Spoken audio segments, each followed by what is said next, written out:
Good morning, I'm Abheudaya Shrestha and these are the headlines of the hour. The Parliament meeting, which was postponed for 2 days after ministries failed to present the Red Book, scheduled for today. Discussions to be held on the budget of 4 ministries.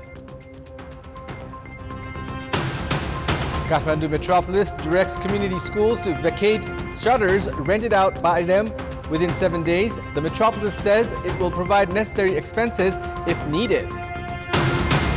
A military plane carrying 9 people, including Malawi's Vice President Saulos Chilia, missing. Search ongoing for the missing plane. Malawi's president cancels his trip to the Bahamas. And Nepal up against Yemen tonight in their last match of the FIFA World Cup and Asia Cup qualifiers. Match in Dammam, Saudi Arabia to kick off at 11:45 p.m. Nepal time. The Parliament meeting, which was postponed for 2 days last Sunday after ministries failed to present the Red Book, is scheduled for today. Lawmakers had demanded for the postponement as they were not able to study the budgets of the ministries. The meeting of the House of Representatives was called for 11 this morning. The Parliament Secretariat has informed that discussions will be held on various headings under the appropriation bill at today's meeting. Discussions on the budget of 4 ministries is scheduled for today. Discussions on various headings under the Ministries of Youth and Sports, Education, Science and Technology, Labor, Employment and Social Security, and Agriculture and Livestock are in the probable agendas for today. Although the session of the House of Representatives was scheduled to dwell on the appropriation bill from last Sunday, the meetings scheduled for Sunday and yesterday were postponed as the government failed to provide lawmakers the budget book. Gandaki Province Chief Minister Surendra Raj Pandey secured the vote of confidence at the Provincial Assembly yesterday after Nepali Samajwadi Party lawmaker Fanindra Devkota crossed the floor. Devkota, who had been elected under the election symbol of CPN Maoist Center, had crossed the floor and cast his vote in favor of Chief Minister Pandey. Along with him, 29 Provincial Assembly members from Nepali Congress, 2 from Rashtriya Prajantra Party, and independent member Rajiv Gurung had cast their votes in Pandey's favor. Chief Minister Pandey received the required number of votes in the 60-member Provincial Assembly. 22 members of CPN-UML and 6 members from CPN Maoist Center had cast their votes against the Chief Minister. The opposition lawmakers had chanted slogans at the Provincial Assembly after Devkota crossed the floor. Meanwhile, Devkota said that he had cast his vote in favor of Pandey to prevent midterm election. Chief Minister Pandey has made preparations to expand the cabinet today. He has geared up to include Pancharam Gurung of Rashtriya Prajantra Party, independent Provincial Assembly member Rajiv Gurung, and Fanindra Devkota of Nepal Samajwadi Party in the cabinet. Chief Minister of Sudur Paschim Province Dirga Bahadur Saudari expanded the cabinet yesterday by appointing 7 ministers, including 5 ministers without portfolios. Chief Minister Saudari has appointed 3 ministers each from CPN-UML and CPN Maoist Center and 1 from CPN Unified Socialist. Surendra Bahadur Pal of CPN-UML has been appointed as the Minister for Financial Affairs and Om Bikram Bhatt of CPN Maoist Center as the Minister for Social Development. Likewise, Bir Bahadur Thapa and Hira Sarki of CPN-UML, Akal Bahadur Rawal and Lakshmi Bika of CPN Maoist Center, and Maya Panta of CPN Unified Socialist have been appointed as ministers without portfolios. The Chief Minister has geared up to split ministries to fulfill everyone's aspirations. Province Governor Nazir Mia had administered the oath of office and secrecy to the newly appointed ministers yesterday evening. Speaking to reporters, Chief Minister Saudari said that the portfolios of the 5 ministers will be finalized after holding discussions with all the parties. Meanwhile, dispute has surfaced within CPN Maoist Center regarding recommendations made for the ministerial posts. 5 Provincial Assembly members have urged Chief Minister Saudari not to immediately make the ministerial appointments, citing discussions were not held in the parliamentary party and recommendations were made unilaterally. Saudari, who had been elected the Chief Minister on 17th of April, had been unable to give a full shape to the Province Council of Ministers as CPN-UML had refrained from joining the province government. Meanwhile, independent Provincial Assembly member Tara Prasad Joshi has rejected the post of Minister for Trade, Tourism, Forest and Environment. It's now time for our segment Public Pulse, where you text us with your opinion. Public Pulse. Here's the question.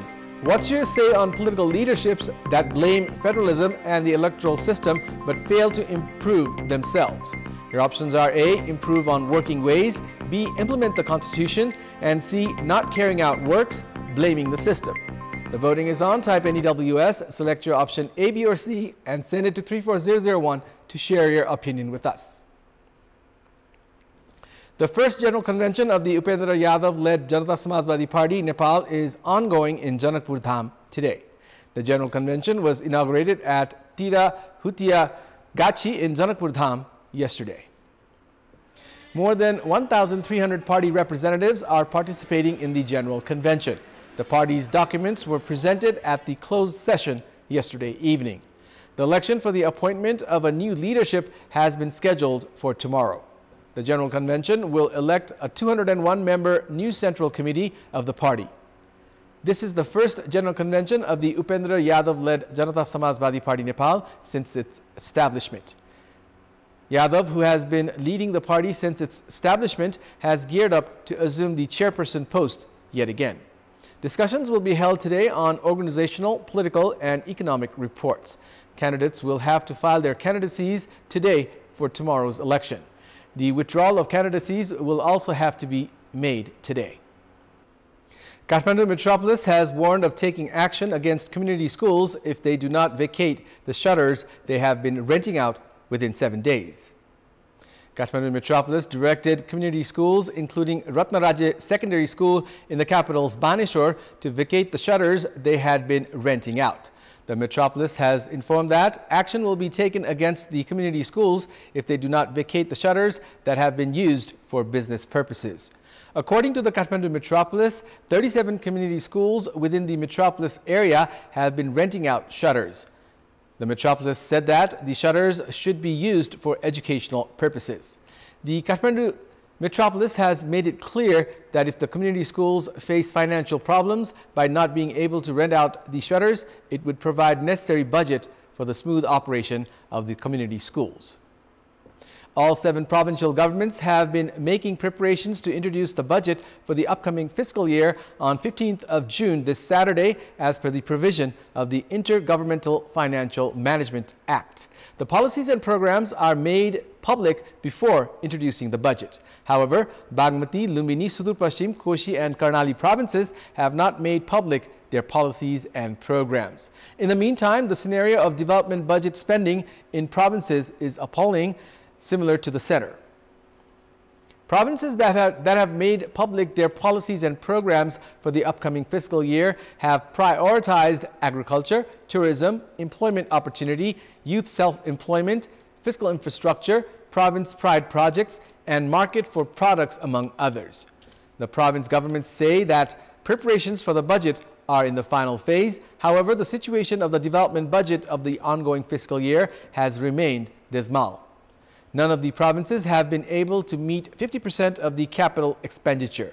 The capital expenditure of Madhesh, Karnali and Sudur Pashchim provinces that are economically and socially marginalized is even more disappointing. Out of the 25.57 billion rupees allocated for development budget by Madhesh province last year, only 4.89 billion rupees, which is 19.14%, has been spent so far. Likewise, Karnali province has only spent 26% of the development budget, and Sudur Pashchim province has spent 38%. The direct impact of political instability is witnessed in the development expenditure.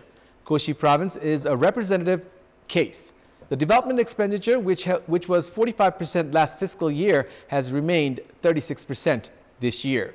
The highest development expenditure has been recorded by Lumbini province with 45%. Likewise, Gandaki province has recorded 42% and Bagmati province 38%. In our public voice segment, we had asked people in several provinces why provincial governments have failed to spend their development budget. Let's take a look at what they had to say.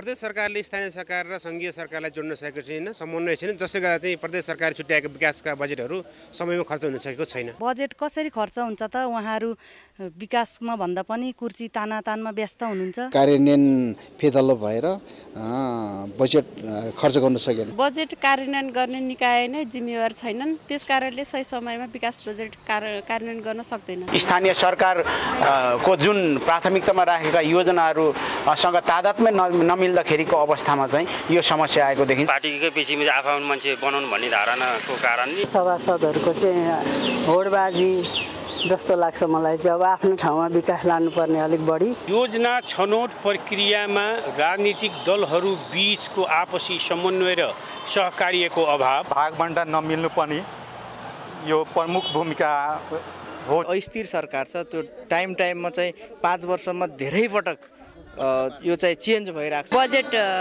ढिलो निकास हुने, कर्मचारीहरूको ढिलो सुस्तैले गर्दाखेरि विकास हुन सकेको छैन। उपभोक्ता गठन गर्नु र त्यहाँ झगडा हुनु, विवाद हुनु, कामको त्यहाँ मूल्याङ्कन फितलो हुनु।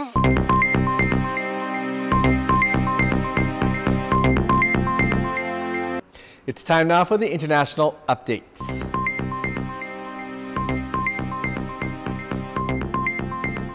A military plane carrying 9 people, including Malawi's Vice President Saulos Chilia, went missing yesterday. According to the Office of the President, the search for the plane is still ongoing. According to international media, the plane of the Malawi Defense Force disappeared from the radar shortly after it took off from the capital, Lilongwe, at 9 a.m. local time yesterday. The plane was supposed to land at Umjuju International Airport, about 370 kilometers north, at 10 a.m.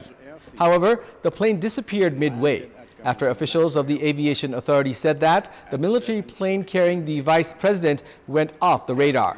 The president of the country, Lazarus Chakwera, issued instructions for search and rescue operations and cancelled his trip to the Bahamas for the time being. Military General Valentino Firi said that the reason for the plane's disappearance has yet to be revealed.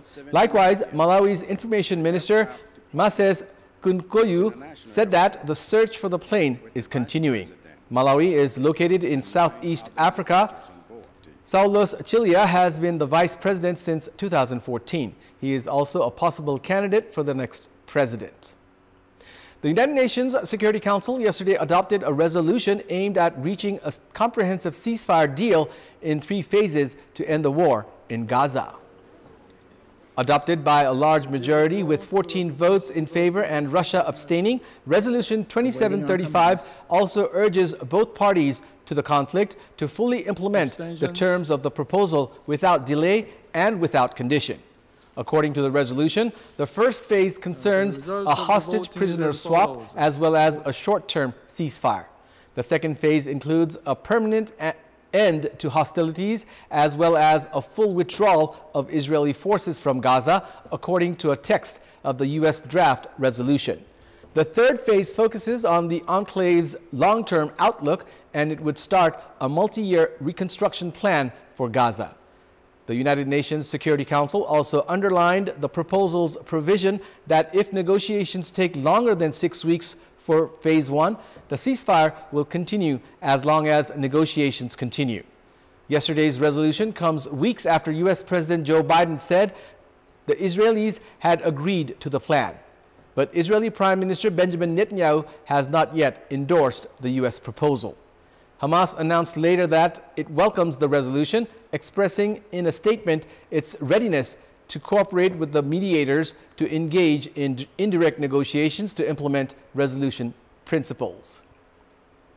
Armed men ambushed a convoy carrying the security team of the Chief Minister of India's troubled northeastern state of Manipur yesterday, wounding 2 people, but the leader was not with them at the time.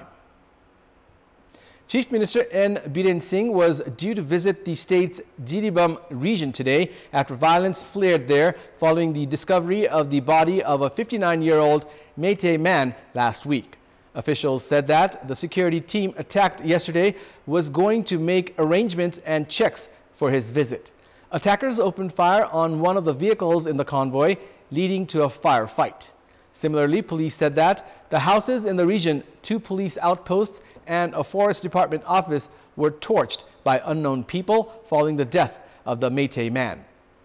Fighting between Manipur's majority Meitei and minority Kuki communities over sharing economic benefits and quotas given to the latter has killed at least 220 people and displaced 60,000 in the last year, with sporadic clashes continuing.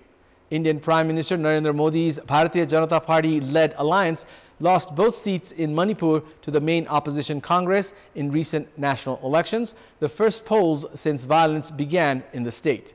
Chief Minister Singh still runs the state's local government for the BJP. It's time now for the sports news. Sports news. Nepal will face Yemen tonight in their last match of the FIFA World Cup 2026 and ACC Asia Cup 2027 joint qualifiers. The Group H match, to be played at the Prince Mohammed bin Fahad Stadium in Dammam, Saudi Arabia, is scheduled to kick off at 11:45 p.m. Nepal time. The match was supposed to be played at Yemen's home ground. As Yemen was not able to host the match, it is being played at a neutral venue. Skipper of Nepal's national football team and goalkeeper Kiran Chemjong will be playing in his 100th match for Nepal tonight. Prior to tonight's match, Nepal have already crashed out of the second leg of the FIFA World Cup 2024 qualifiers. Nepal are at the bottom of Group H among the 4 nation teams. Nepal's journey of the World Cup qualifiers will end after tonight's match against Yemen. Nepal conceded 18 goals in the 5 matches of the second leg qualifiers and failed to score any goals. Nepal are the only team not to score a goal in the second leg. Yemen are ranked 156th in the FIFA rankings, while Nepal are ranked 178th. The 2 teams have faced each other on 5 occasions, and Nepal have not won a single match against Yemen. Nepal suffered 4 losses and tied 1 match.